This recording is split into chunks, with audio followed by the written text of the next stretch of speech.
Kubor nakaslem jong udongsan Hima.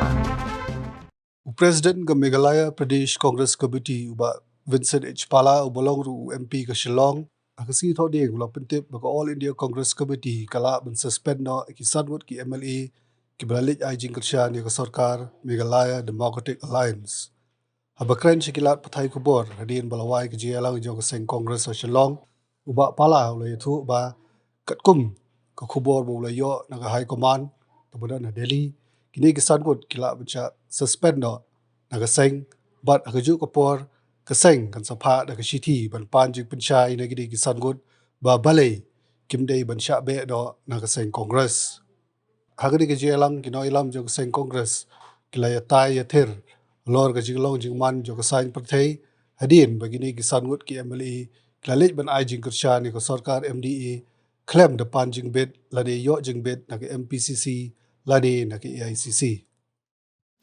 Tentative, I can boldly say that the High Command is not in favor of 5 MLAs joining the MDA when I discuss with them now over phone. So definitely they'll take an action. They told me that they'll be having a meeting. They'll take appropriate actions. So likely, I think the MLAs may be suspended. What I could hear, whatever they say.